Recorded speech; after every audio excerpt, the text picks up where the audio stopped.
Ya, entonces hoy día nosotros vamos a empezar a ver arte griego, que es probablemente la parte del ciclo más importante de lo que vamos a ver ahora, en la medida que supone el antecedente más directo para la producción artística occidental. Ya hemos empezado a verlo un poco a través del texto de Gombrich, donde nos hicimos algo así como una idea general de qué es lo que implica la historia del el arte griego, más o menos su desarrollo y su sentido último, cuáles serían sus elementos básicos, su esencia. Esta es una foto muy bonita de un yacimiento ateniense donde vemos varias esculturas y vemos más o menos cómo es que se encuentran las esculturas normalmente. Siempre casi todas rotas, casi nunca enteras y enterradas además, cosa que va a ser muy importante. Un poco de contexto antes, para que recordemos más o menos qué es esto, porque probablemente ya no se acuerdan quiénes son los griegos, no. O probablemente no se acuerdan de los detalles de efectivamente qué es lo que pasaba en ese lugar. En esta famosa península. Primero los griegos, al igual que cuando conversamos de los egipcios, no se llaman a sí mismos egipcios, los griegos tampoco, se llamaban a sí mismos helenos, y el territorio que habitaban era conocido como la Hélade, por lo tanto los helenos tienen que ver con ese nombre, Hélade. A diferencia de Egipto, que nosotros hablamos de esta uniformidad cultural, de esta también eh, poco cambiante cultura, los griegos van a hacer exactamente lo opuesto. Van a ser distintos pueblos, no se van a reconocer a sí mismos como un solo pueblo, como nosotros los hablamos un poco de manera generalizadora, los griegos. Bueno, para ellos esa idea sería bien rara, porque en realidad se diferenciaba básicamente por ciudades. También había un sustrato étnico importante, que también era diferente, en distintos lugares había diferentes etnias. Sin embargo, compartían ciertas tradiciones culturales, pero por sobre todo la religión. Y eso era justamente lo que los convertía en helenos. Más o menos compartían un horizonte cultural. Eso es lo que uno, por ejemplo, percibe en las distintas fiestas que se celebraban. Por ejemplo, en las Olimpiadas. Eso era un evento, como se le conoce, pan-helénico, en la medida en que involucraba a todos los pueblos helenos que habitaban la Hélade. Un poco repetitivo suena. A diferencia también del paisaje egipcio, que nosotros hablamos de que era continuo e infinito, y que justamente eso incentivaba esta idea de aislamiento y de permanencia, los griegos vivían en un paisaje que era constantemente interrumpido, ya sea por montañas o por el mar, cuestión que determinó que fueron una cultura fundamentalmente marítima. Y eso, en el contexto de las civilizaciones antiguas, implica forzosamente una civilización que favorece el intercambio cultural. ¿Por qué? Bueno, porque así como se provocan intercambios comerciales, cada vez que un barco viaja con, no sé, pescado o alfarería, también con esos productos viaja gente y viaja por lo tanto cultura. Eso implica que los griegos van a ser un poco más abiertos a los intercambios culturales, no van a tener esta idea tan cerrada de cultura que se había presentado en Egipto. Y además, justamente por su posición geográfica, van a ser un espacio bastante intervenido por otros pueblos. Como ustedes saben, lo probable es que este sea como el dato que ustedes ya manejen, porque es como lo que uno le enseña así casi que a la fuerza. La religión de los griegos era politeísta. Sus deidades representaban distintas manifestaciones de la naturaleza en una primera instancia, pero a diferencia de los egipcios, también incluían fenómenos propiamente humanos. Eran simbolizados por las deidades, como por ejemplo el amor o la inteligencia. Eso es una cuestión bastante curiosa que va a pasar acá y bueno, que va a seguir pasando también en otras civilizaciones. No es la única, pero esto es para diferenciarlo un poco de los egipcios. Al mismo tiempo, la religión griega no giraba en torno a la vida después de la muerte, sino que más bien sobre lo que ocurría en el mundo. Y ahí venía un poco la lección fundamental de la religión griega y que se expresa también en las tragedias griegas, que es lo que nos ha llegado de mejor manera, y es que nosotros somos unos pobres mortales eh, que estamos dominados absolutamente por los caprichos de los dioses y destino. Básicamente es algo a lo cual no podemos combatir ni resistirnos porque somos unos mortales. Esa es una conciencia un poco trágica de la vida que quizás nosotros también compartimos en ese sentido. Tenemos una sensación más de tragedia que de continuidad, a diferencia de los egipcios. Eso fue uno podría decir una herencia. Y a nivel político, los helenos se organizaban a partir de las ciudades-estado o las polis, en plural es poleis, que son estas pequeñas unidades político-administrativas que eran independientes la una de la otra, pero funcionaban como pequeños estados que, en el contexto de la península balcánica, estaban constantemente en pugna. O sea, básicamente los griegos peleaban todo el día, y los únicos momentos cuando no estaban peleando, cuando no estaban haciendo la guerra entre ellos, era cuando habían festividades religiosas o el tipo de actividades como los Juegos Olímpicos. Habían también juegos de poesía, habían juegos de todo tipo. Era el momento donde se supone que entraban en tregua y básicamente desarrollaban estas actividades que eran un simulacro finalmente de la guerra, no otra cosa. O sea, los griegos eran peleadores, más allá de que sean conocidos por el cultivo de la filosofía, el ocio, bla, bla, bla, en realidad eran un pueblo bastante peleador. En toda la Hélade hay distintas formas de gobierno, no hay una forma unificada, como en Egipto que teníamos a la figura de faraón como la figura más importante, siendo Atenas probablemente el caso más conocido, más importante porque es el único lugar donde se organiza a partir de este modelo llamado democracia, que sería el que hoy en día seguimos teniendo. Obviamente, la democracia ateniense era muy distinta a la democracia que nosotros vivimos, pero también es importante recordar que se ha idealizado bastante lo que pasaba en ese contexto. De hecho, en el colegio no se lo pasan como que fuera un momento ideal en la historia, pero Atenas era una sociedad completamente esclavista, además profundamente patriarcal y misógina, al punto que los que votaban eran básicamente un puñado de hombres adultos, propietarios, o sea, con poder económico, y el resto de los mortales no tenía pito que tocar. Así que no podríamos decir que Atenas era una sociedad democrática. También estas ideas de Atenas como la ciudad del ocio, la ciudad del pensamiento, de la filosofía, de la discusión política, tienen su sentido también en la medida en que las cosas cotidianas y mundanas las hacían los esclavos, pues. Por lo tanto, efectivamente la gente tenía mucho tiempo libre para discutir este tipo de asuntos porque había alguien más que se hacía cargo. Es fácil hablar de política y de filosofía cuando alguien más es el que limpia el baño. A nivel étnico, les decía, los helenos no eran un grupo unitario tampoco, porque la Hélade fue un territorio invadido constantemente por distintos pueblos. Estos procesos migratorios van a ser los que margen el auge y decadencia de distintas culturas y ciudades que habitaron Grecia. Lo que nosotros hoy identificamos como griego en realidad es la unión de todos estos grupos que pasan a ser uniformizados con la conquista romana, que de hecho es la que le da el nombre de Grecia a este lugar y les quita su nombre de helenos. Los periodos, antes, ¿hay alguna duda con respecto a los griegos antes de que empecemos a ver los estilos y todo eso? ¿Sí? ¿No? No, ninguna. Al Ya. menos yo. No, yo tampoco. La cultura griega ha sido tradicionalmente dividida en estilos o en periodos. De repente, dependiendo de la fuente que ustedes revisen, se van a encontrar con que hay algunos cambios en los nombres o que algunos periodos son subsumidos dentro de otros. Primero está el periodo geométrico formativo, que va del 620 a.C. al 540 a.C. Luego viene el arcaico, que va del 540 al 480, el severo del 490 al 450, el clásico del 450 al 338, y el helenístico, que va del 338 a.C. al 30 a.C. Puede que el severo y el clásico en algunos textos les aparezca juntos, como un solo periodo, o a veces también se mete el severo en el arcaico. Ahí hay un pequeño debate que tiene que ver con estas transformaciones tan rápidas que están ocurriendo en la producción escultórica griega que mencionaba Gombrich.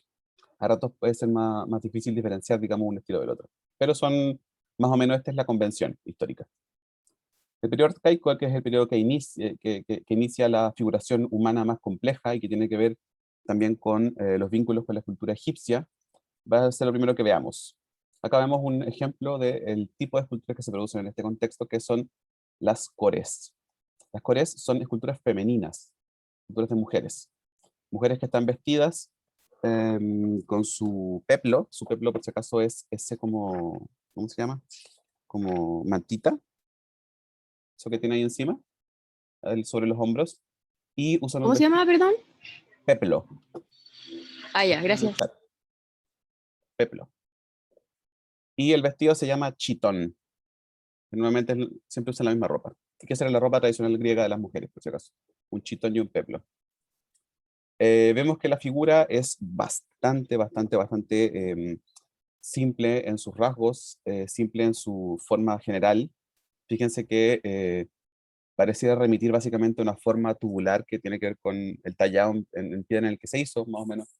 No hay no hay mucho trabajo aquí en el sentido de que se mantiene más o menos la forma original. ¿Tiene que ver eso con qué? Con que estamos trabajando con un material difícil de labrar, por si acaso. En el caso de que el artista hubiese tratado de hacer más movimiento, probablemente el material lo había aguantado.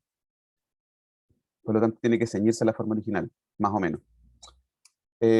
Fíjense algo muy interesante acá, y es que la escultura original es la que está a la izquierda, que es esta escultura que se ve desnuda de piedra. Sin embargo, las esculturas griegas, y es muy importante, por eso lo puse el tiro, digamos, las esculturas griegas eran coloreadas, estaban pintadas, que es una cuestión que nosotros no solemos ver, porque tenemos una imagen y una idea de la antigüedad que es la antigüedad desnuda, de piedra, color de piedra, digamos.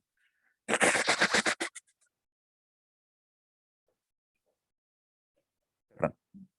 Al ver la Y una escultura, pregunta, ¿las esculturas ¿sí? egipcias no eran con colores o también? También tenían algunos colores, no todas, pero sí, porque habían algunas que se trabajaban en materiales que tenían sus propios colores que eran muy atractivos en sí mismos. Pero en el caso de los griegos, que trabajaban fundamentalmente piedra caliza, muy pocas las más antiguas, y después mármol, eran coloreadas. Digamos, para nosotros, Pero eso, ¿sí? eso tiene morado Sí, y el morado es muy difícil de conseguir. O sea, no lo usaban en general porque el, se conseguía de unos moluscos, de creo. los moluscos, sí que era muy difícil. Helix, no sé cuánto. Mm. Em, bueno, aunque fuera difícil, en realidad, esas cosas se hacían. El ejemplo que tenemos mejor de que la dificultad nunca ha sido un problema para hacer cosas son las pirámides, acuérdense. Las pirámides también en sí mismas son casi imposibles de hacer, al punto que, lo que siempre digo, hay gente que piensa que la hicieron los extraterrestres. Sí, Em, pero eso tiene un valor religioso. exactamente. Y esto también, ¿Esta, esta también? Ah, ya. exacto. Pensé que era una mujer cualquiera, como usted dijo, como que se ve una mujer. Pensé. No, no, una mujer en el sentido de que es un personaje femenino. Ah, ya. Que es un tipo de esculturas que vamos a ver presente en este contexto, que son las cores y los kouros. Las cores son los personajes femeninos, que siempre son iguales, y los kouros también, que serían la contraparte masculina, que a diferencia de las cores están siempre desnudos. Bueno, pero volvamos a la Corea de Auxerre. Vemos que en la imagen de Profe, la... ¿Sí? perdón, la No sé qué... interrumpí, Ahí. pero en estas esculturas, ¿de qué periodo serían? O sea, ¿serían como del estilo geométrico formativo o la arcaico? Arcaico. Ah, ya. No vamos a ver el geométrico porque en realidad el geométrico no es figurativo y no contribuye mucho a lo que vamos a ver ahora, así que es mejor empezar a ver desde que se inicia la figuración humana. ¿Ya? Debería haberles dicho eso antes. Ah, ya. Ya, ok. Ahora sí me queda más claro, gracias. Em, Vemos que la imagen de la derecha es una reconstrucción de cómo podría haber sido la imagen coloreada. Por supuesto que no sabemos a ciencia cierta cómo pudo haber sido exactamente. Puede que los colores que están utilizados no hayan sido exactamente los mismos, sin embargo, las reconstrucciones se hacen a partir de lo que se sabe que existía en la época, que eran fundamentalmente pigmentos minerales, vegetales o animales, como el que mencionaba la compañera, el del este molusco, que servía para ser morado y para ser rojo también, era un rojo bien particular. Em, es importante esto porque normalmente hemos naturalizado una imagen de la antigüedad, que es esta imagen de mármoles blancos, puros, brillantes, porque, bueno, nosotros hemos hecho como ¿cómo se puede decir?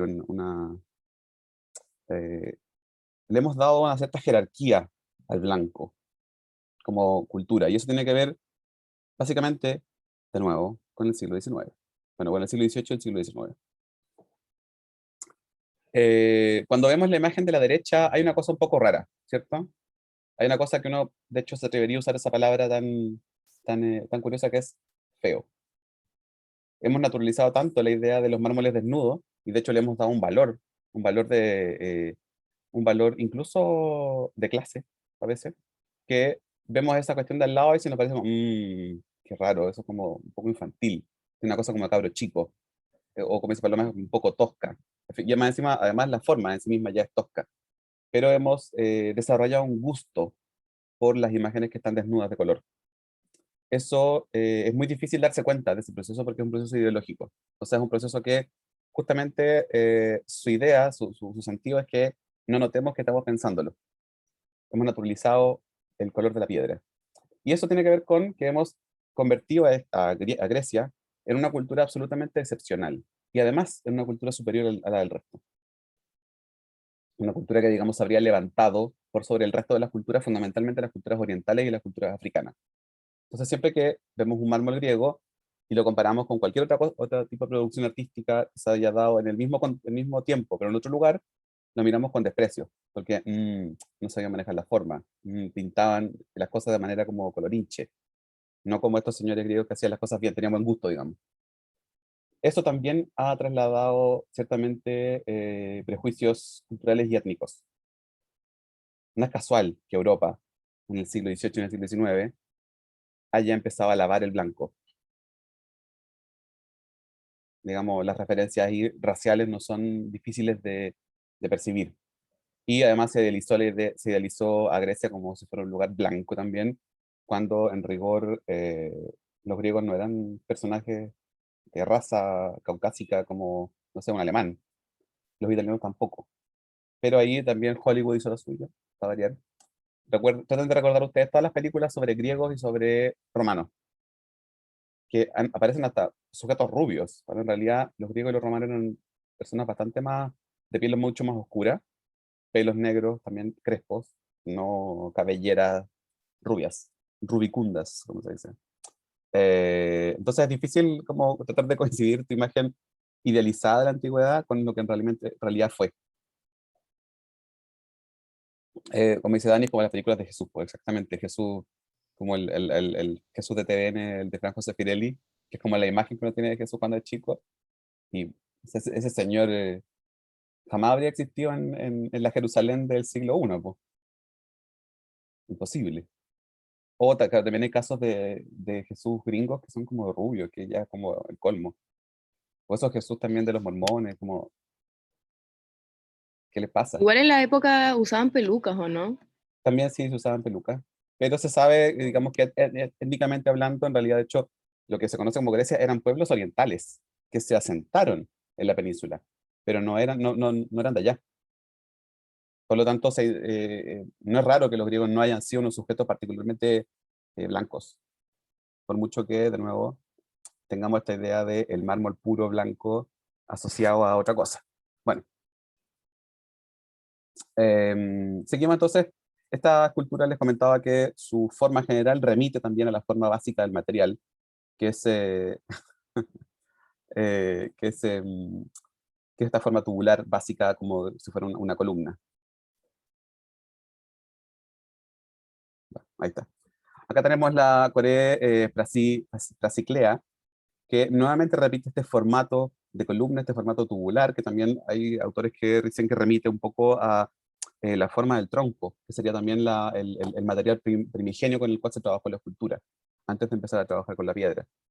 Y podemos ver acá cómo es que la figura, la forma, tiene que estar sometida básicamente a las posibilidades técnicas por una parte, y también a las limitaciones de este material.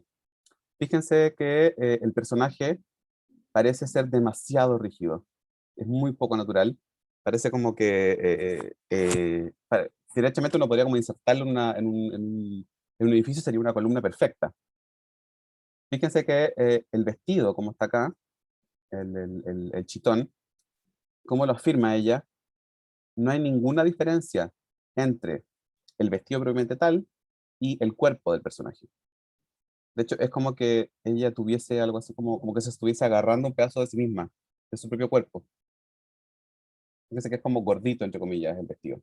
Bueno, eso tiene que ver justamente con los desarrollos técnicos que aún no han llegado al punto donde el artista logra efectivamente diferenciar cómo es que se percibe y cómo es que se siente una tela y cómo es que se percibe o se siente un pedazo de carne, digamos, o un muslo, o no sé, una cara, en fin.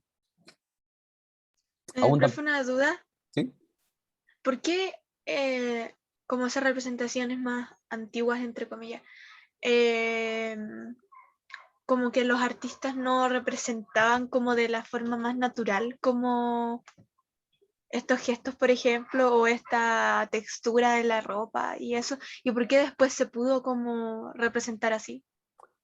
Eso es lo que conversábamos a partir del texto de Gombrich. Los griegos podrían haber seguido trabajando así por siempre. Sin embargo, hay algo que provoca que cambien.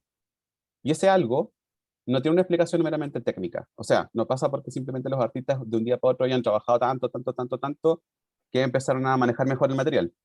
Pasa porque se les exigió de otra manera. Y esa exigencia, nos dice Gombrich, tiene que ver con la necesidad de narrar a través de las imágenes, ya sea a través de la pintura y a través de la propia escultura. Vemos que es esa necesidad la que les exige a los técnicos, a los artesanos, a los artistas, comenzar a trabajar y a buscar otras fórmulas mejores para conseguir otro tipo de efectos. En este contexto, estas son imágenes, como comentábamos, religiosas, son imágenes votivas que no requieren demasiado realismo y que no requieren expresar una narración todavía.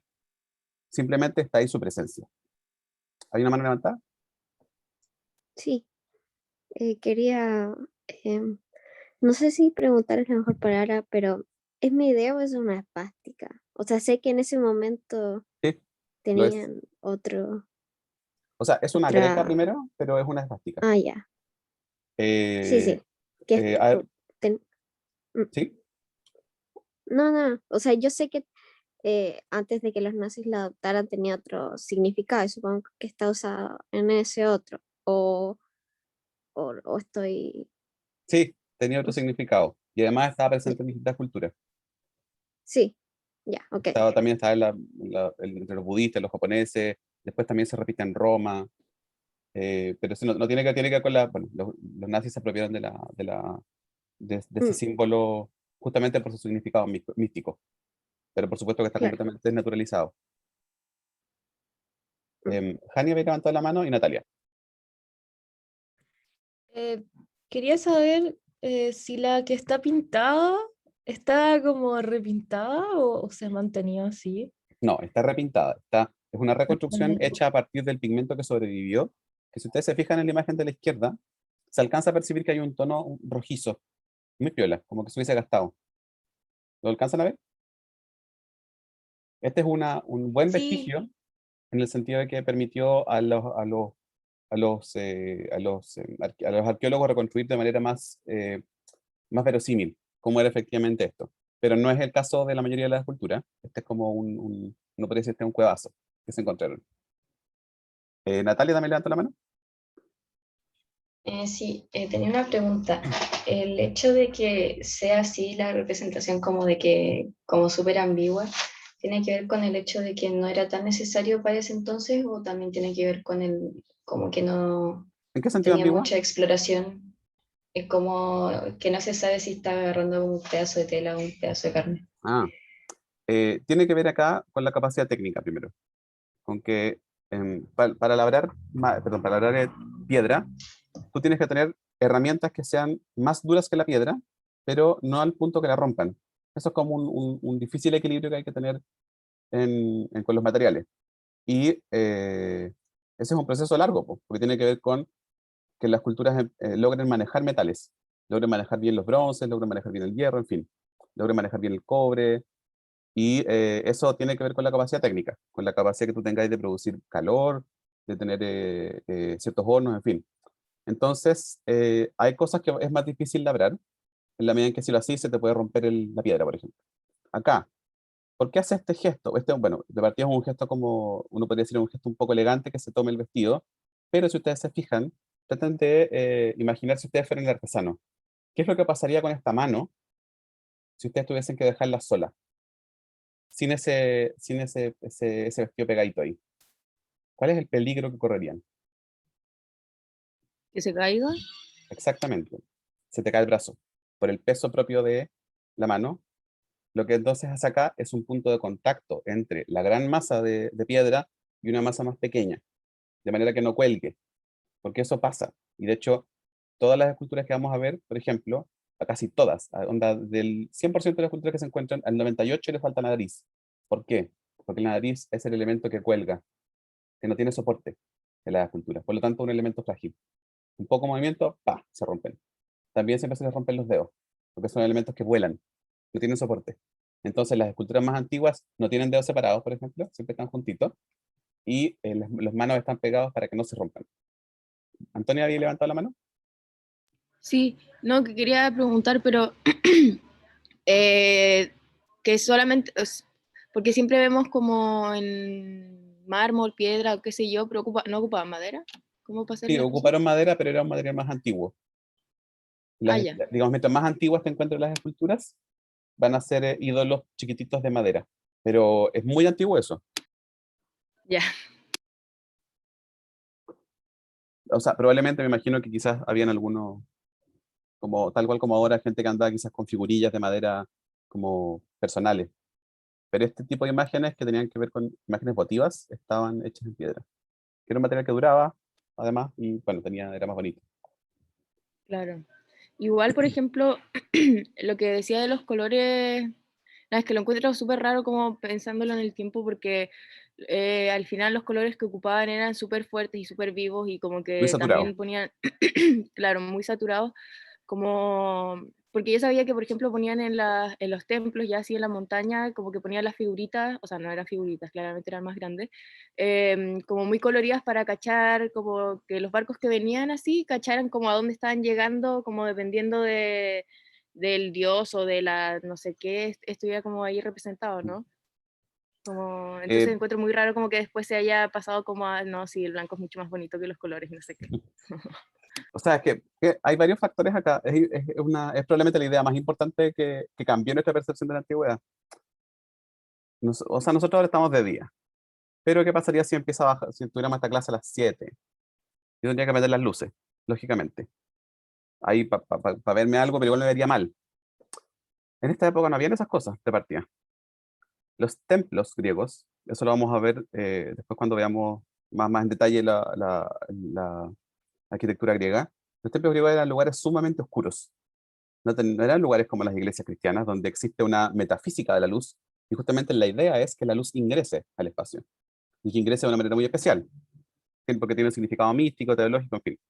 Los templos griegos no eran así. Los templos griegos eran levemente iluminados a través de fuego. Por lo tanto, imagínense una escultura pintada con colores que no fuesen saturados, colores tenues. ¿Qué habría pasado? No habría visto nada, po. No habría logrado diferenciar absolutamente nada de lo que había ahí. Por lo tanto, es importante el uso de estos colores. Además, em, las sociedades antiguas siempre fueron colorinche, una palabra como ridícula. Piensen ustedes en los festivales del norte, el barroco andino. Es así también, po. Esas sociedades siempre fueron así. Ahora, no es la idea que surge en Occidente, cuando Occidente se constituye como Occidente, para diferenciarse justamente de esas culturas primitivas, entre comillas, es privar de color a la antigüedad, convertirla en la imagen clásica y también autoritaria de lo antiguo, po, que sería de buen gusto, no recargada, carente de barroquismo. Piensen, de hecho, que en realidad nosotros también conocemos culturas coloreadas, pero nos hacemos los locos, po. ¿Cuáles son las culturas coloreadas las que están en la iglesia? O sea, lo que está en las iglesias es básicamente el mismo tipo de culturas que habrían visto en la Grecia antigua. Pero uno cosa hacerlo como que no fuera lo mismo. Y de hecho los principios estéticos son los mismos, están basados exactamente en lo mismo. Cuando ustedes revisan las esculturas antiguas, barrocas, por ejemplo, coloniales, que son de madera, pero están trabajadas a partir de el paradigma clásico, también son coloreadas. Pero como eran objetos devocionales, eran objetos que la gente usaba en la iglesia, sí se podían colorear. Como que ahí la idea de antigüedad limpia, blanca, no corría.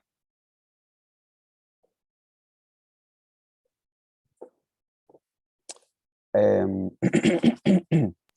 Profe, sí, una sí. última duda, pero que ellos hicieran, por ejemplo, la ropa de esta forma o la mano, no es que ellos no supieran cómo hacerlo de otra forma, ¿o sí?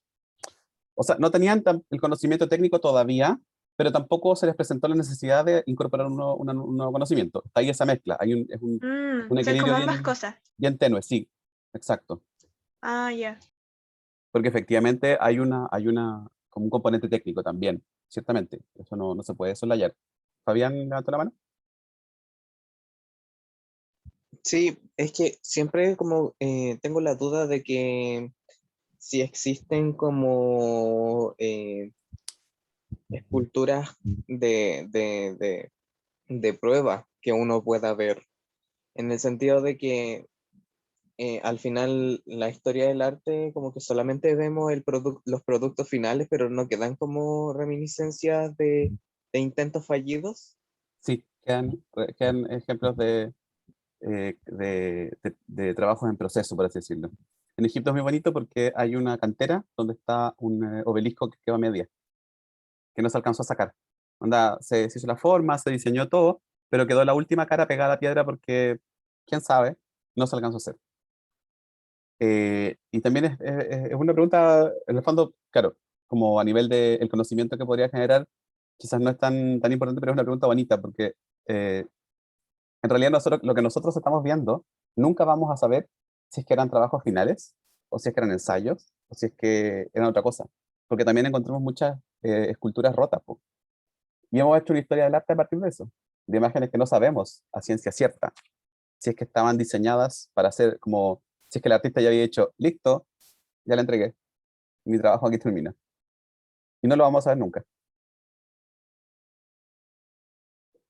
También por la Edad Media se rompieron, o sea, se perdió mucho arte, si es que no lo podían relacionar con el cristianismo. Entonces también es al final lo que estamos viendo Es es lo que sobrevivió. claro, es una parte muy pequeña del, Sí, es muy pequeña. De hecho, la mayoría de los ejemplos que vamos a ver acá de arte arcaico son esculturas que se encontraron enterradas porque los griegos habían decidido desecharlas, muchas de ellas. Y eso es bien raro. Las botaban enterrándolas. No, probablemente también es porque eran objetos religiosos. No se podían destruir así como en el momento que las desechaba. Porque esto que habíamos visto de que habían estilos implicaba también que la escultura se iba renovando po, en la ciudad. Si no, no es como, no- tampoco eran tan cachureros los griegos. Iban cambiando de vez en cuando y las modas iban cambiando, el estilo. Como dice Paloma, además pasaban en guerra y en las guerras lo que siempre suele pasar es que las ciudades y las esculturas se destruyen po, o se roban. Eso es lo otro. Fíjense también que en la escultura hay una característica que es bien curiosa, y es que el personaje, si bien es femenino, en realidad no tiene el cuerpo femenino. No sé si se fijaron. De hecho, quizás este gesto de la mano, que además sirve para firmar el brazo, le da una cierta feminidad a la figura que en realidad su cuerpo no tiene. Si ustedes se fijan, en realidad parece el cuerpo de un hombre. Tiene la espalda mucho más ancha que las caderas. Y no es que los griegos no supieran, o que las griegas no, que la griega tuviera la cadera chica. No. Esa sería como una interpretación demasiado literal acá. Probablemente los escultores griegos tenían mucho mayor y mejor conocimiento del cuerpo masculino que del cuerpo femenino para estos efectos.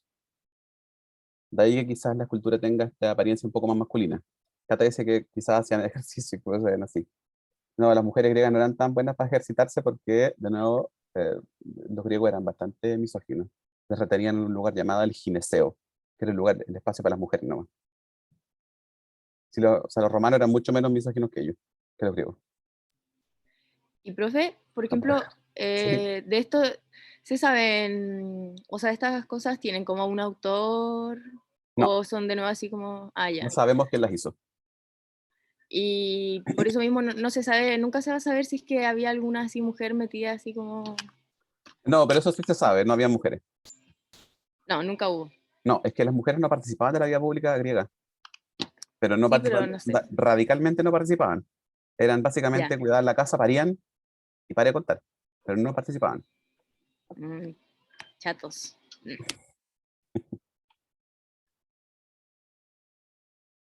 O sea que, bueno, Paloma dice Artemisa era la única, bueno, es que las diosas eran otra cosa, pero justamente porque eran diosas podían hacer más cosas, pero no, las mujeres normales no estaban ahí. De hecho, bueno, es como famosa esa frase de Aristóteles, po. Aristóteles hablaba de la excelencia, que era el arete, que los hombres podían acceder al arete siempre, obvio, pero las mujeres no.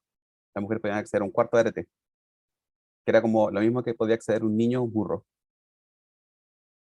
Ese es como ese es el nivel en el cual nos estamos moviendo. Bueno, entonces les decía, no hay un conocimiento fisiológico digamos, del cuerpo humano quizás tan acabado como vamos a ver después, donde sí efectivamente el artista, el artesano va a ser capaz de manejar mucho mejor la representación del cuerpo humano, con mayor verosimilitud. Acá tenemos otro ejemplo, la Corea del Peplo, que nuevamente fíjense que está con su peplo y su chitón, y que también originalmente estaba coloreada, que no sabemos exactamente cómo era, sin embargo quedan trazas de color en la escultura.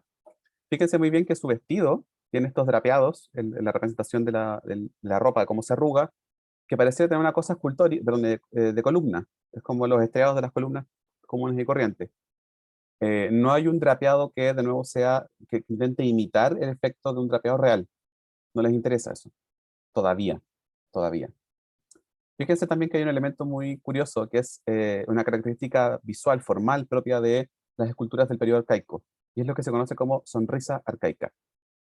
Las figuras tienen una pequeña sonrisa que no es particularmente expresiva, de hecho tiene una cosa un poquito siniestra, si ustedes se fijan, si empiezan como a mirar muchas esculturas arcaicas, se van a dar cuenta que son raras.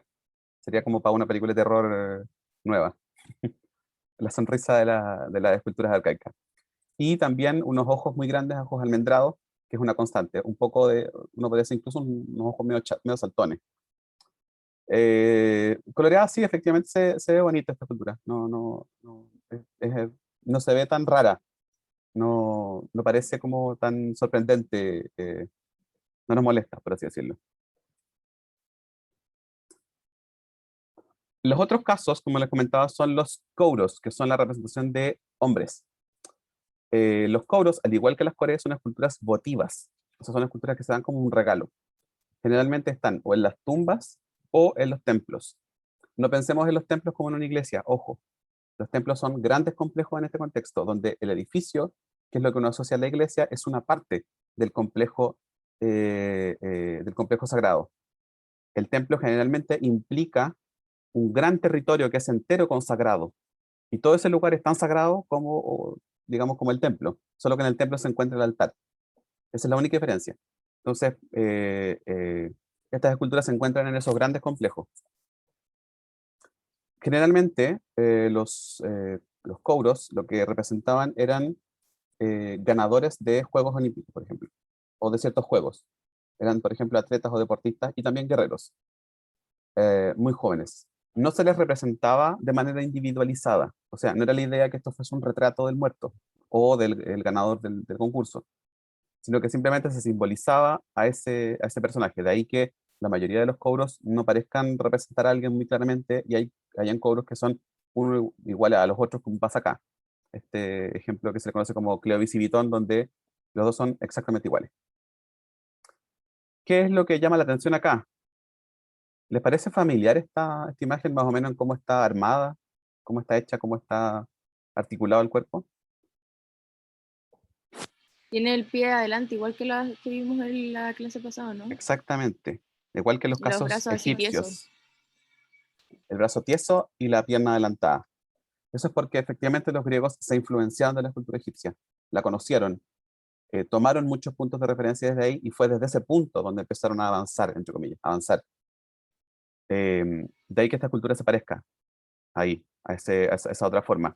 Ahora, si bien los griegos toman esta referencia, no tienen los mismos intereses que los egipcios para la representación y de ahí es que empiezan a cambiar rápidamente los modos de representar el cuerpo humano. Fíjense que la representación de la musculatura es completamente esquematizada. Esto no es una representación fiel anatómicamente hablando y no tiene todavía el interés por hacer eso. De ahí que el artista, por ejemplo, solucione ¿cómo se llama?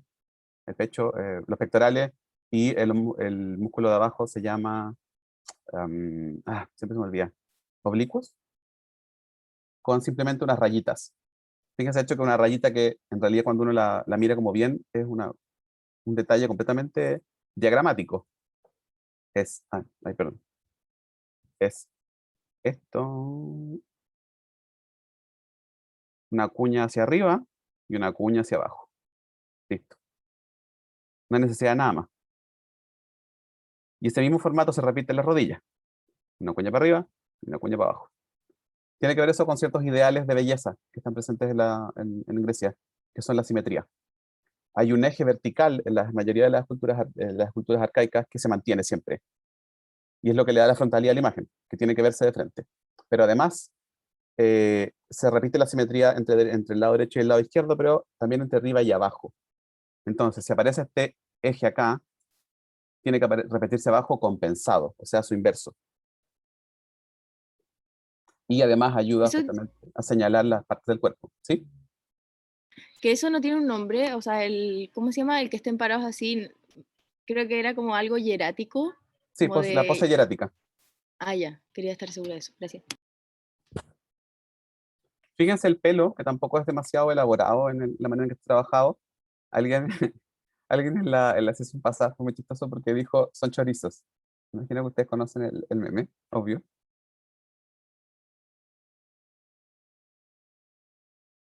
No me acuerdo quién fue, pero esa persona me cayó muy bien. Y el pelo no va a avanzar mucho en ese sentido todavía hasta que empiecen a trabajar con otros materiales, cuando se empiece a manejar mucho mejor. Tiene que ver también con que es difícil labrar. Sí, como dice Gabriela, tiene dread. Pero eso no, sí, o sea, ahí está, tenemos una duda, digamos, que si es que efectivamente había una falta de capacidad o también es porque efectivamente la gente se peinaba así. Y en realidad las dos cosas a la vez. Pero, Eh, profe, una pregunta, ¿es como pelo o es como una manta o algo así no, es que los pelo, cubre? es pelo. Pero Ah, los pelos en realidad eran mucho más adornados que ahora. Nosotros tenemos como esta idea también del pelo lacio, lindo, que todos quieren como, que todo el mundo quiere tener. Pero en realidad la gente no tenía pelo así. Nosotros vivimos en la era del champú. La era del champú y el desenredante. Pero imagínense, pues ¿de dónde iban a sacar la gente para desenredarse tanto el pelo en esa época? Tampoco se lavaban tanto el pelo, no había tanta agua también. Recuérdenlo. No es que fueran cochinos, había poca agua. Así que era normal que el pelo también se pusiera de esa manera y se llenase también de adorno. El pelo era un lugar que se adornaba generalmente tanto en hombres como en mujeres. Siempre ha sido un signo de, digamos, de atractivo el pelo desde la antigüedad.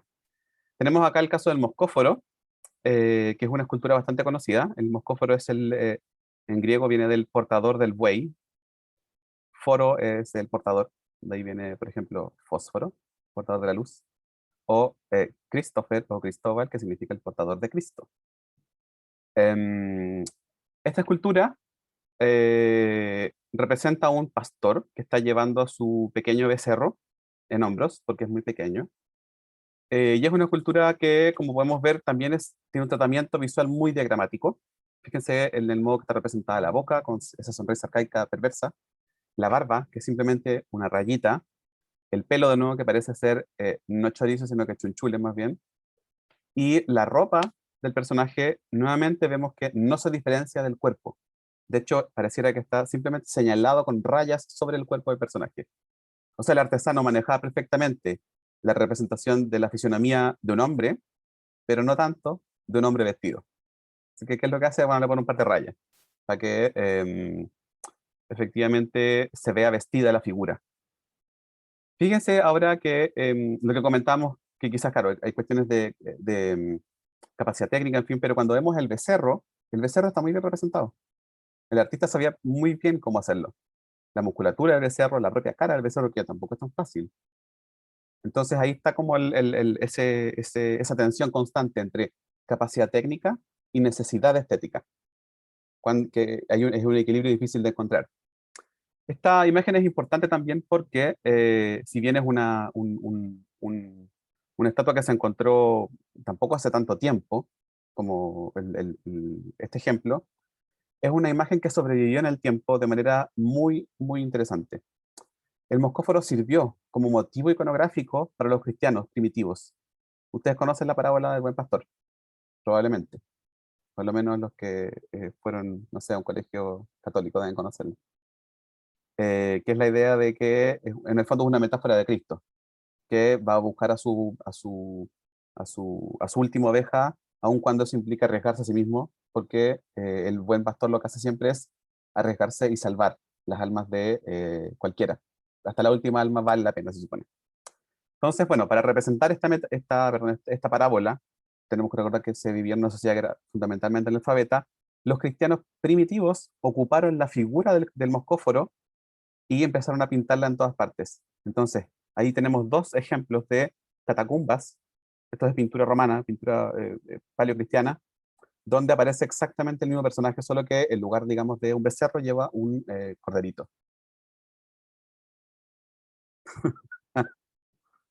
Fabián dice, increíble que las personas del futuro analizaran el anime de hoy de la misma manera que nosotros analizamos a los griegos. Bueno, es probable que van a pasarse 1000 películas en el futuro cuando los vestigios que dejemos. De hecho, uno no quiere ni pensar, digamos, qué cosas se van a imaginar con lo que encuentren a futuro. Porque obviamente no van a encontrar las cosas más importantes, van a encontrar como la basura que dejamos. Recuérdenlo. Nosotros generalmente encontramos la basura de la antigüedad. Eso Por lo me que- recuerda a un capítulo en Futurama que creo Ah, que ¿verdad? Cuando bajan a encontraban la Nueva York. pizzería. Sí. Sí, Y los antropólogos se imaginan cualquier cosa de las cosas que hacían. claro, la Es muy cosa bueno para este la capítulo. pizza era una cosa para pegarle a A los repartidores. claro. Sí, es muy bueno. Además, el capítulo donde aparece si mordiera.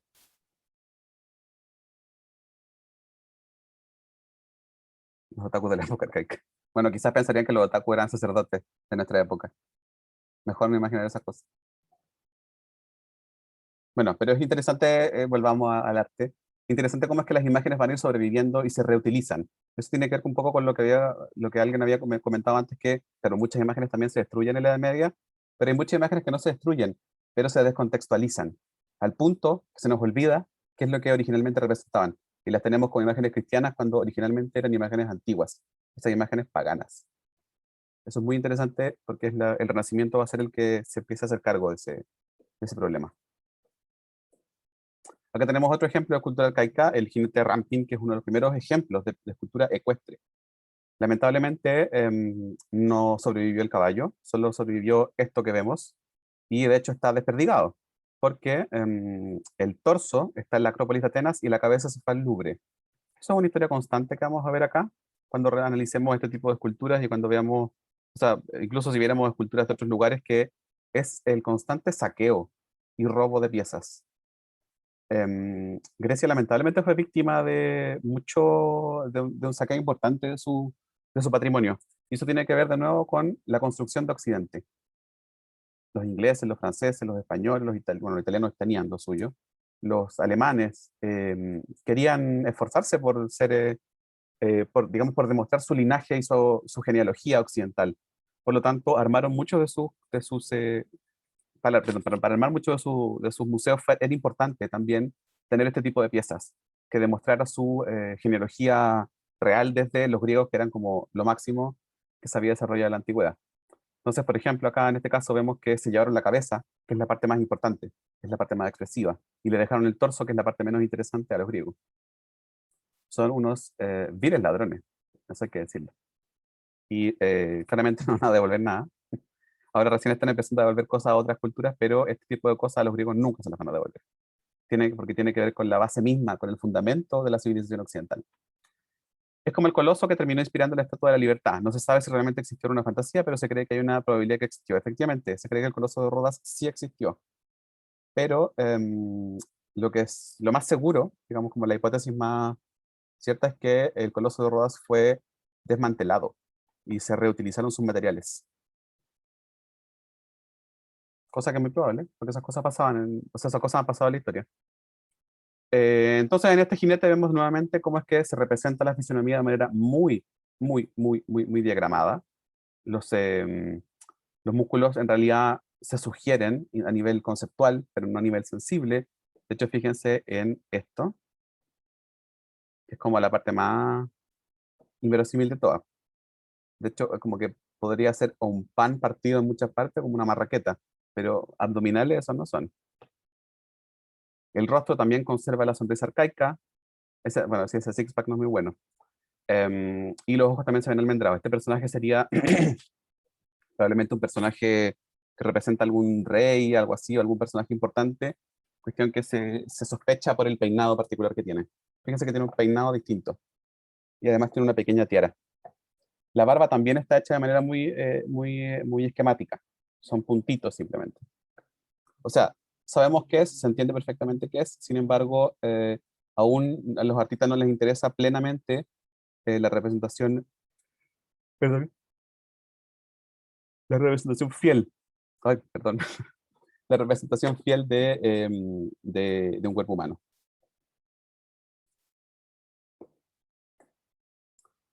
Vamos a pasar de este también. Y aquí tenemos un cambio radical, el Curos de Navisos. ¿Qué es lo que pasa acá? Vemos que se conserva la pose hierática con un pie adelante, los puños a los lados. Sin embargo, hay algo de cambio, hay algo distinto. El pelo me recuerda a los que salen en el programa de los antiguos astronautas. Ese es el programa de los aliens, ¿cierto? Alienígenas ancestrales. ¿O nada que ver? Sí, los Anunnaki creo que son. Bueno, probablemente los extraterrestres se peinaban así también. Bueno, en realidad cuando uno empieza a ver más de estas imágenes, como que uno también puede empezar a entender por qué la gente se trastorna con estas cosas. Pues. Porque en el fondo si no tenéis como ningún anclaje teórico, ningún anclaje histórico, como que te debe volver loco a ver tantas imágenes que se parecen todas. Uno dice, ah, sí, obvio que hay una conspiración. Obvio, ¿cómo no? ¿Cómo puede ser que tantas esculturas sean todas iguales? Pero en realidad tiene que ver también con la disponibilidad de técnicas.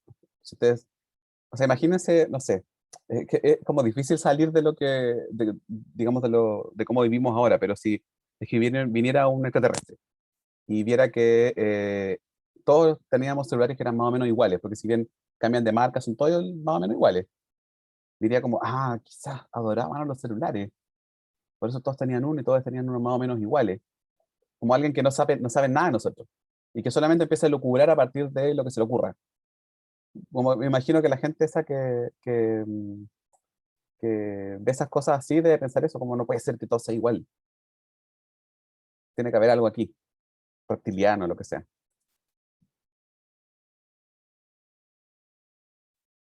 Bueno, entonces vemos que acá aparece un desarrollo distinto, aparece una sensación de un cuerpo un poco más realista.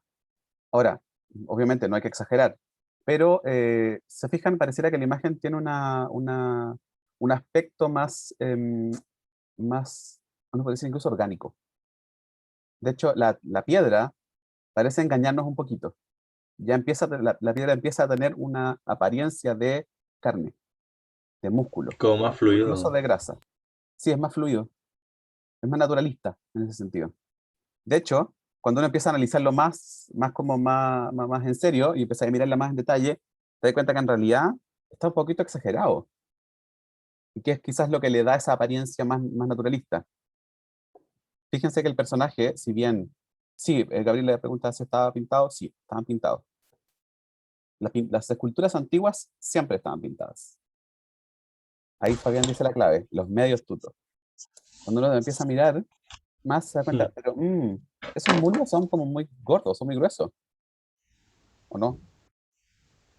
Y es eso lo que nos da la apariencia de una figura que pareciera como más realista, que parece que efectivamente la piedra nos engaña, está como hinchadita. Esto sí, Daniela pregunta si esto sigue siendo arcaico, sí, sigue siendo arcaico. Estas son las técnicas que entonces los artistas van a empezar a inventar o a desarrollar para conquistar ese ideal de naturalismo. Y son técnicas que obviamente van probándolas, es ensayo y error. Bueno, esta imagen no se ve tan bien, pero el rostro del personaje del Curos de Naviso es bastante feo, la verdad, es muy poco atractivo. Tiene unos ojos muy saltones, en ese sentido es mucho menos convincente.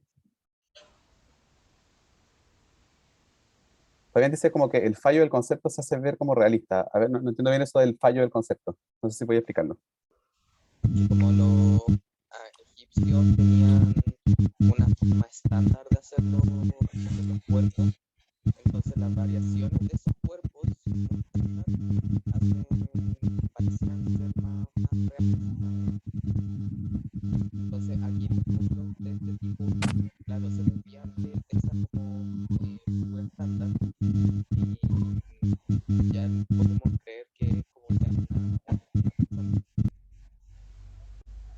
Bueno, claro, no podría decir que efectivamente las variaciones de como la técnica más serializada, obviamente esto no es serializado, pero estandarizado, llevan a que uno diga como, acá hay una nota diferente, hay algo más parecido a lo real.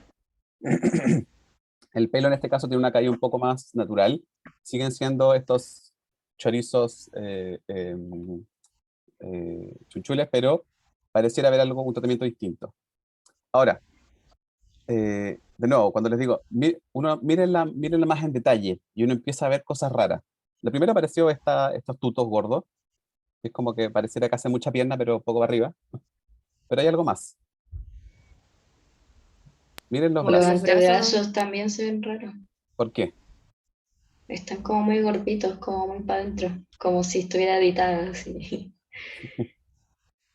Están raros. y Fíjense acá. como que sigue la También forma está como, del cuerpo, como esa curva de cintura o qué sé yo. Exactamente, Antonia lo dijo.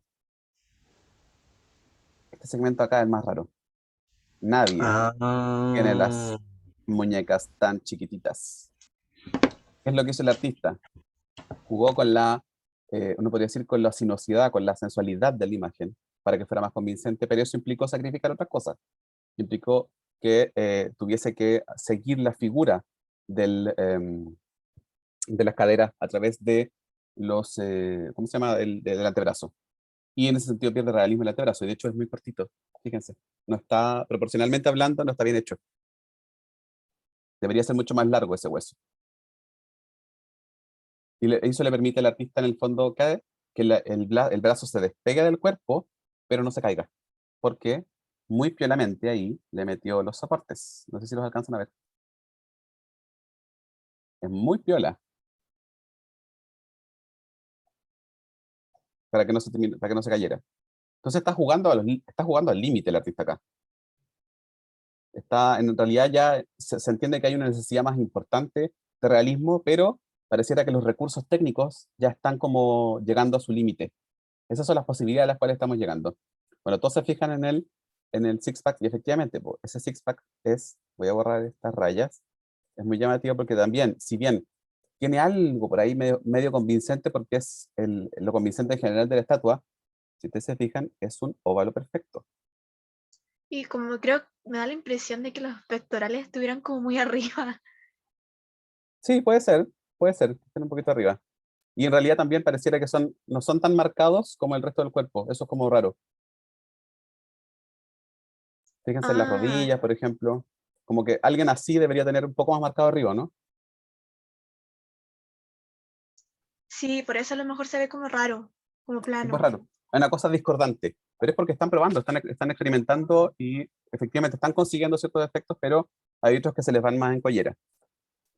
De hecho, fíjense que el ombligo también está bastante bien hecho, en el sentido de que efectivamente logra imitar un ombligo, pero todavía el aspecto de los abdominales no es una parte tan cómoda para trabajar. Y acá algo pasa cuando vemos el curos de Anafi. Algo pasó. El cuerpo sigue siendo también bastante diagramático. Fíjense que en los abdominales también parecen ser como simplemente una raya que están ahí, pero ya no es un óvalo, por ejemplo. Pero ¿qué más pasó acá? Está cuadrado. ¿Perdón? Está cuadrado, está plano. Está plano la guata, digamos. Pero hay algo más. El pecho, todo. la cabeza es demasiado grande. Sí, la cabeza es demasiado grande. Fíjense en el pelo. Tiene como un orden muy En orden y el preciso. pelo se Y ya no despega. son chorizos. Se le cayó su Ah, chorizo. ¿verdad? Sí. Exactamente. Ya no tiene chorizo, ¿sí? El pelo se despega un poco de la cabeza. O sea, el pelo, por ejemplo, provoca sombra, tiene efectos expresivos distintos.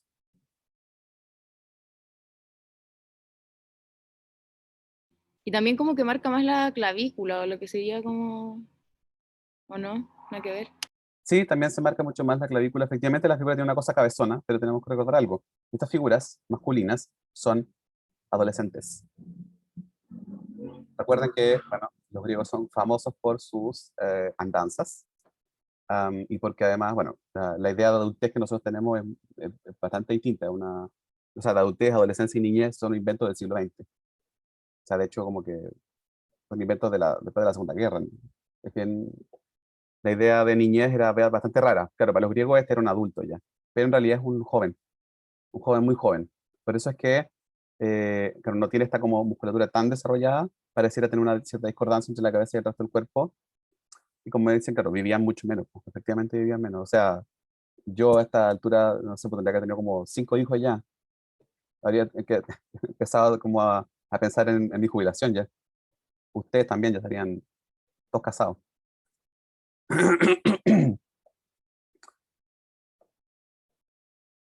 Miren este frontón, que es también se conoce como tímpano, del templo de Artemisa en Corfú.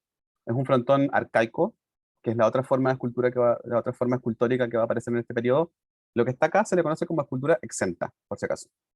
Escultura exenta significa escultura independiente, que está libre de algún elemento arquitectónico.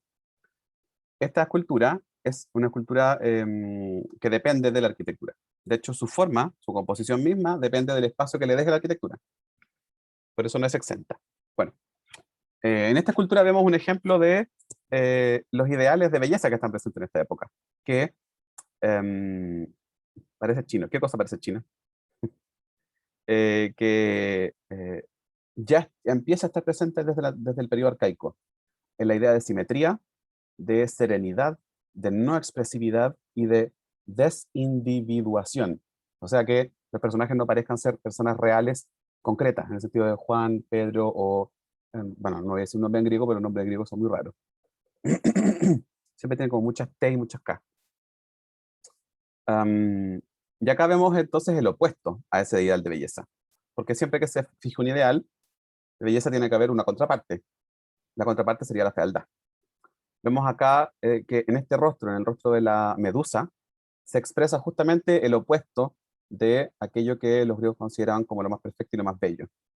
Este personaje es un personaje que está sonriendo con una sonrisa macabra y una sonrisa tan grande que deforma todo el rostro. Para los griegos, ¿por qué tenía sentido esto? Digamos, ¿por qué tenía sentido esta figura? Porque ustedes conocen el mito de la Medusa, ¿cierto? ¿Qué es lo que pasaba con la Medusa? Sí, Te convertías en piedra. Por lo tanto, la imaginación ahí funcionaba de manera bastante lógica, si uno lo piensa. Si a la Medusa no se le podía ver, no se le podía ver porque era muy fea. Tiene que haber sido muy fea, monstruosa. No podría haber sido bella, porque la belleza está ahí para ser vista. Digamos, los otros ejemplos nos daban cuenta de eso. Los otros personajes eran bellos, mientras que ella no.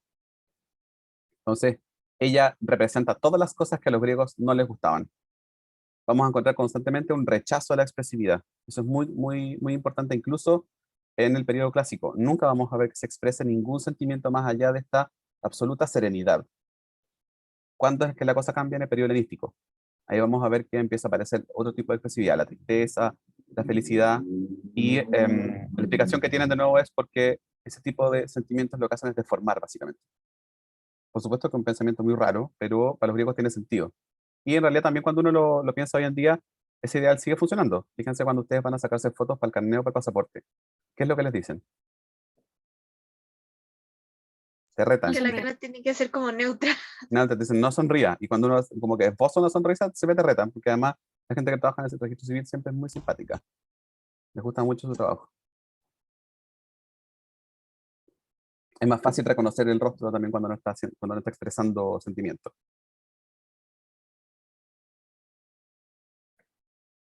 Otra forma que van a tener las esculturas bastante constante es el de las cariátides y los atlantes. ¿Qué son las cariátides? Son las columnas de los edificios, pero que adquieren una conformación figurativa. En el contexto de la arquitectura griega, vamos a verlo después más en detalle, todo siempre es antropomórfico, todo remite al cuerpo humano. Sin embargo, hay casos donde eso se exagera y la escultura pasa directamente a ser, perdón, la columna pasa directamente a ser una escultura. Siempre las columnas representan tipos femeninos. O sea, no siempre, casi siempre. Representan tipos femeninos, pero en este caso, derechamente hay una mujer de por medio. Así es como se ve realmente la cariátide. ¿Dónde vemos cariátides? En Museo de Bellas Artes y en la Corte Suprema, que se convirtió como una tipología arquitectónica en sí misma, que viene desde del clasicismo. Los atlantes es cuando hay un hombre que soporta el peso, que se convierte en columna. Eso también ustedes van a verlo en muchos lugares cuando, por ejemplo, aparecen como estos como personajes musculosos que sostienen cosas. No sé si se han visto en los edificios antiguos. Como que sostienen Como Atlas. cornisas. Sí, como atrás, por eso se llaman atlantes. ¿Alguien pregunta por qué están en blanco y negro? ¿Se destruyó? Sí, efectivamente. Se destruyó. Bueno, es que en realidad esto era una reconstrucción, no era exactamente así. Y si ustedes se fijan, es la entrada de un templo. Es una entrada robada de un templo. Porque los europeos son así, pues, nunca se roban cosas chicas. No andan con cosas chicas, siempre se roban en grande. Y fíjense que el personaje está tratado básicamente igual que las esculturas arcaicas que hemos visto antes. Es muy parecida a las Coré. Está con su peplo y su chitón, tiene la sonrisa arcaica y estos ojos saltones. Ahora pasamos al periodo severo, que es el periodo previo a lo clásico, donde se provocan probablemente los cambios más importantes.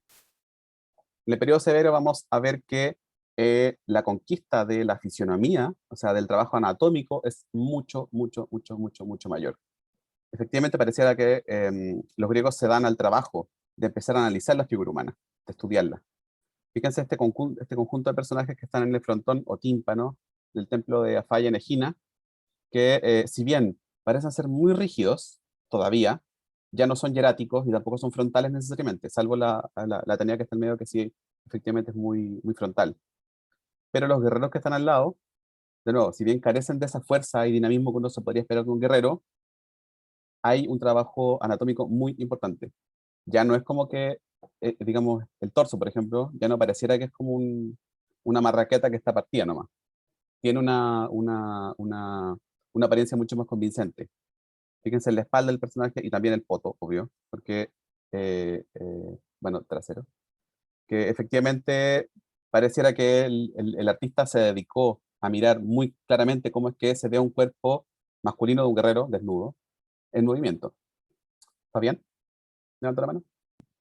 Sí, perdón, pero esto era ya saliendo del periodo arcaico. Sí, esto es el periodo severo. Ah, ya. ¿Cómo se ve un poco?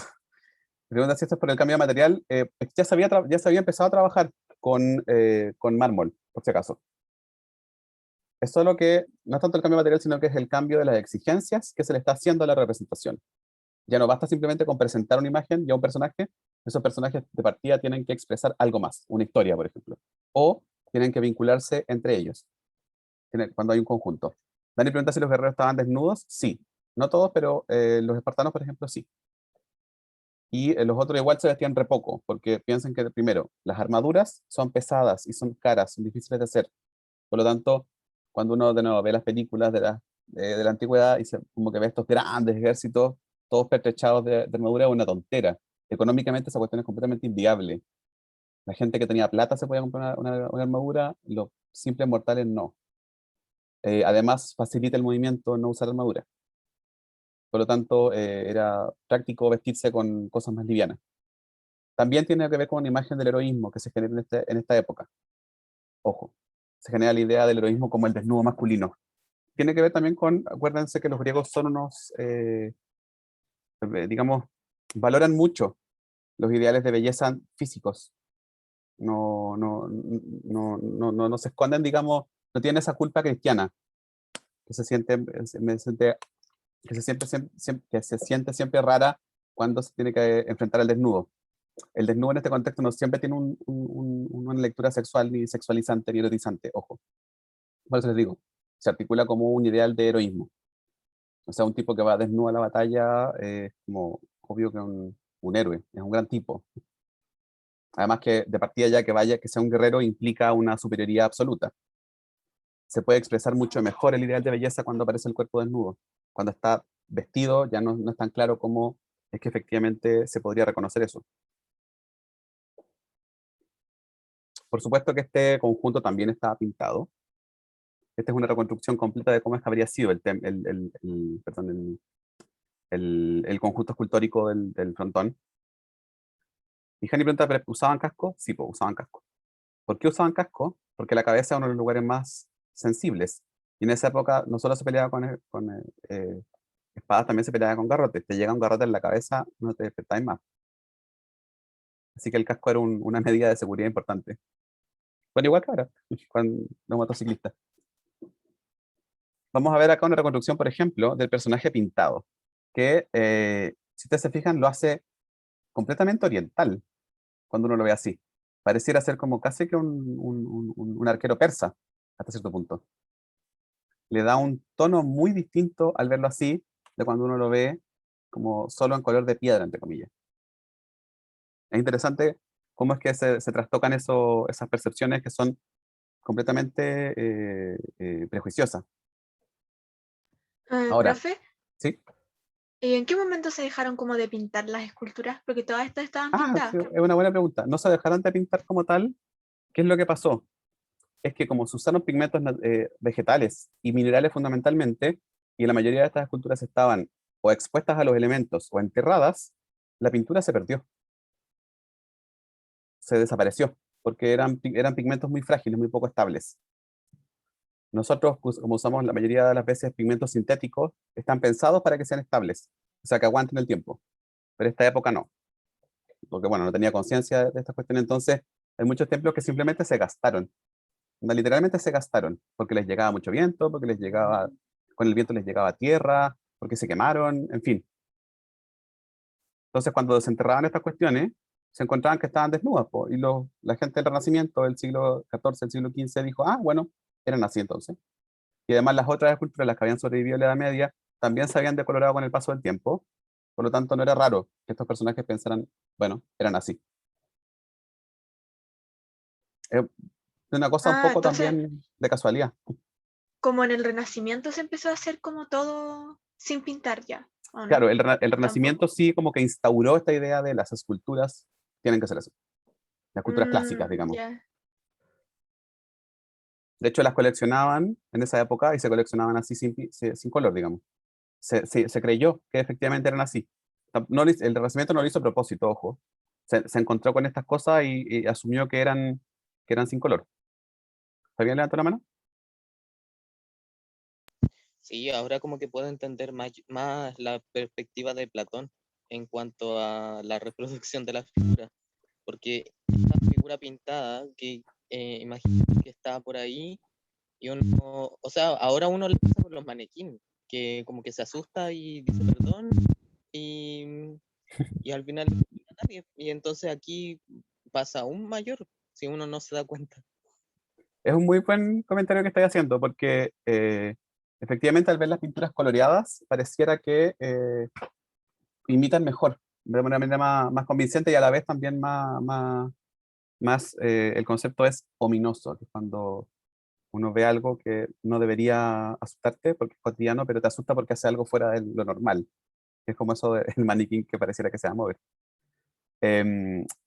Cuando les comentaba, claro, el Renacimiento ve estas esculturas despojadas de color por el paso del tiempo, en fin, pero el siglo XVIII y el siglo XIX, la maldad que hacen, digamos, es que como existe la idea de arte, yo se lo comentaba al principio de este curso, que nuestra idea de arte en realidad es la que se origina en el siglo XVIII y en el siglo XIX, despojarlas de color las convierte en objetos de contemplación. O sea, uno puede verlas y empezar a disfrutarlas estéticamente. Y estas esculturas, como sabemos, no eran objetos de contemplación, eran objetos devocionales. O sea, estaban pensadas para despertar un sentimiento religioso en la gente, tal cual como las imágenes cristianas hoy en día, las esculturas, digamos. Por eso es que su color, en tanto que digamos, como, en tanto que algo más convincente, tenía sentido, po. Y bueno, después cuando ese arte deja de tener un sentido utilitario, ya sea religioso, político, el que sea, si pierde su color, da lo mismo, porque el color no parecía como un factor determinante para la contemplación estética, o sea, para disfrutarlo en tanto que arte, que es lo que uno hace cuando va al museo, que mira las cosas y ora y digo, ¡oh, qué bonito, qué bien hecho! Daniel pregunta ¿Qué? cómo se llama esta, ¿sí? No contesté la pregunta primero. Pregunta cómo se llama esta escultura, pues le dicen el arquero nomás, no tiene un nombre en particular porque en realidad es parte del conjunto del frontón del templo de Falla en Egina. Eso. Los colores que ponen como, no hay ninguno que haya permanecido con los colores, así como son como una se supone que se veían así. También es una muy buena pregunta. Y lamentablemente hay casos en que sí sobrevivieron y que el prejuicio racial, de clase y estético fue tan grande que se mandaron a borrar, porque se dijo, esto no es así. Los griegos no pintaban las esculturas. El mejor ejemplo, y de hecho curiosamente de uno de los lugares más importantes, son las esculturas del Partenón. Las esculturas del Partenón están hoy en día en Londres, en el Museo Británico. Vamos a ver, después les pongo un video de eso. Y se llama Lord Elgin, la persona que las llevó. Lord Elgin las vio, tenían colores, tenían vestigios de color todavía, y dijo, pero las esculturas no son así. Esto tiene que hacerse algo después. Bórrenlo. Y mandó a que lijaran todas las esculturas, las pulieran. Y eso pasó en el Y, siglo XIX. O sea, digamos, hay como registro de eso. y es posible que en vez de ser colores así como planos, como se ve ahora, hayan hecho, o sea, hayan pintado como las sombras y cosas así para que se vea más realista. Es posible, es posible. Pero también acuérdense que las esculturas estaban pensadas para jugar con los efectos lumínicos. Ojo. Por ejemplo, los ojos, que es un detalle bastante importante en las esculturas griegas, junto con su nariz, que siempre la gente dice el perfil griego, porque ve las esculturas griegas y piensa que los griegos eran así, pero no eran así. Eso es un artilugio, ¿cómo se puede decir? Es la magia que hacían los artesanos acá. Se cavaban mucho más profundo de lo que deberían. ¿Para qué? Para que cuando llega la luz de frontal, pareciera haber más sombra y se dibujara, entre comillas, de una manera más expresiva la cara. Entonces, Ya. sí jugaban con los efectos de sombra y probablemente ocupaban el color también para complementar ese tipo de efectos. Igual, tampoco tenían los materiales suficientes como para ser demasiado sofisticado en esa representación. Ojo, era mucho más, cuando tenéis pigmentos que no brillan, por ejemplo, como el óleo, que el óleo sí tiene un brillo propio que pasa a través digamos, del medium, las cosas siempre se ven un poquito más opacas y es mejor usar colores más saturados y planos. Ya, gracias. Acá tenemos un caso bastante, ya vamos a terminar porque estamos en la hora, un caso importante, porque algo cambia también, algo aparece acá que, uno puede decir, cambia el juego para siempre.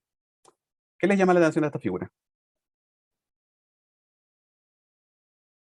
Los ojos. Porque le faltan los ojos, ya, pero ¿qué más? Sí. Tiene como cierta movilidad, como que ¿Por no está qué? tan estática. ¿Por Por qué? o sea, yo me fijo en el torso y en la pierna, que la pierna una está más adelante que la otra y el torso está como medio doblado. Exactamente. Jaime dice está en escorzo, efectivamente está en escorzo, está movida. ¿Cómo se llama eso? Se llama contraposto. Y es la gran invención que aparece en este periodo. ¿Qué es el contraposto? Es de nuevo, un nuevo artilugio que desarrollan los artistas, los artesanos, para darle mayor naturalismo a la figura. ¿Qué es lo que uno hace cuando está cansado, cuando está parado mucho rato? Que es un movimiento casi instintivo. Apoya el peso en una pura pierna. Apoya el peso de una sola pierna. Exactamente. Entonces la figura que está acá, los artistas se dan cuenta que hacer eso inmediatamente le da de partida una serenidad a la figura, pero además una apariencia mucho, mucho, mucho más realista. Fíjense que la manera en que descansa el cuerpo, efectivamente es como que el artista hubiese estado estudiando cómo es que descansamos cuando estamos parados. Como que uno se lo imagina así con su libreta dibujando a gente en la calle. Y fue simplemente hacer que la figura cargase su peso en una pierna y en la otra no. De hecho, ni siquiera vemos la pierna porque no existe, se perdió, digamos, se destruyó. Pero sabemos que el peso está cargado en esta pierna de acá, en esta pierna. Y fíjense cómo es que ese solo cambio rápidamente cambió toda la figura. Provocó que el eje horizontal cambiara, el eje simétrico horizontal. El eje vertical sigue siendo el mismo. O sea, digamos, este lado de la imagen es igual a este. Pero los griegos normalmente trabajaban, digamos, en base a unas ciertas horizontales, que eran las que le daban cierta estabilidad a la imagen y perdón, a la imagen, a la figura. Decían que fuera también frontal. Acá vemos que el eje horizontal levemente se desplazó.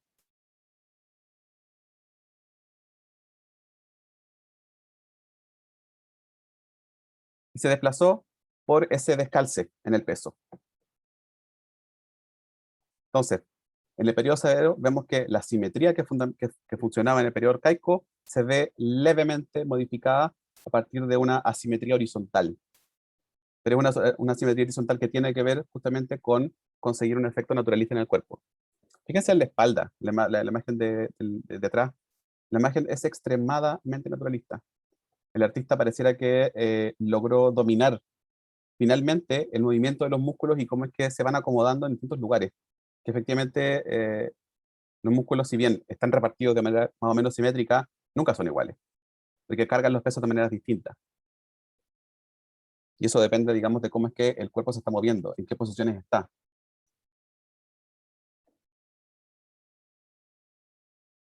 Ya estamos en la hora, así que yo sé que hay gente que tiene que irse. Mejor dejémoslas ahí y no sé si tienen... Sí, esto también es periodo severo, que esta es la introducción del metal, que es un punto importante. Pero lo podemos dejar para la sesión que les voy a dejar grabada. No sé si tienen dudas antes de que salgamos. Fue como un corte demasiado rápido, pero es por la hora. Yo sé que hay gente que tiene que irse. No quiero No, está tomarle bien. su tiempo.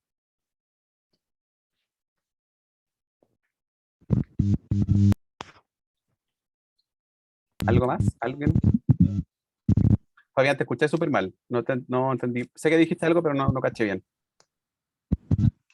Que estamos bien, creo. Ah, ya.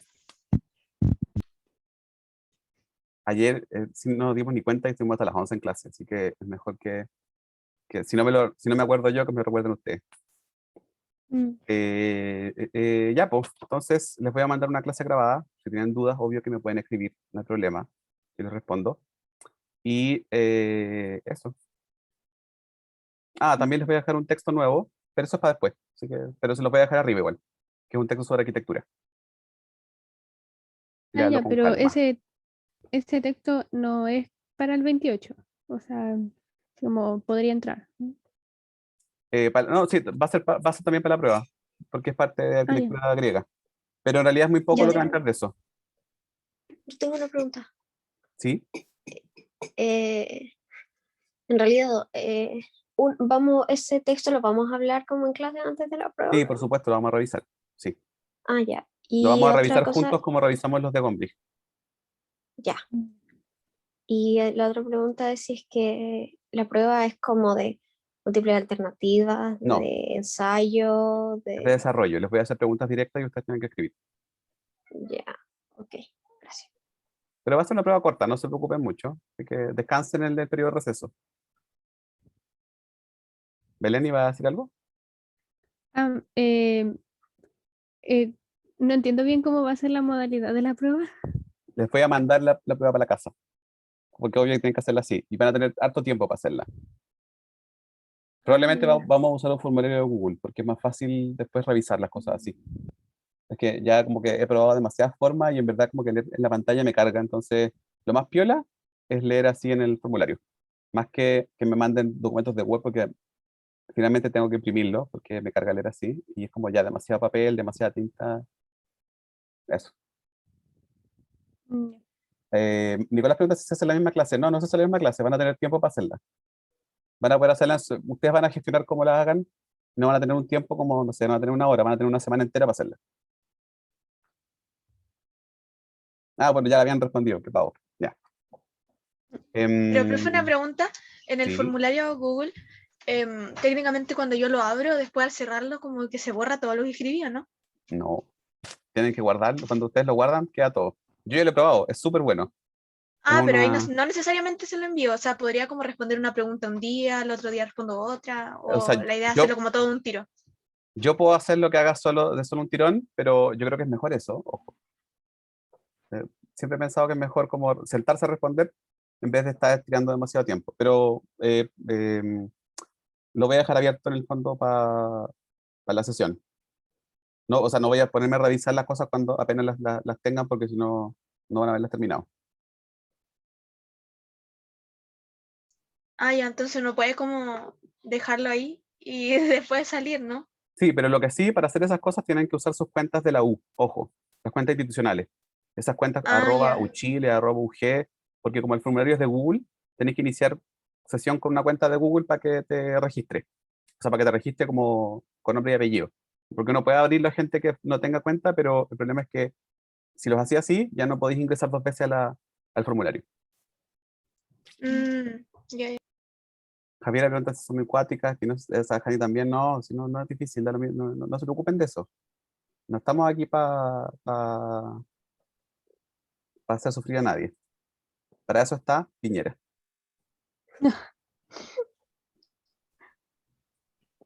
Usted sabe por qué, así como súper random, pero porque es UG al principio del mail. Porque antiguamente, aquí viene mi experiencia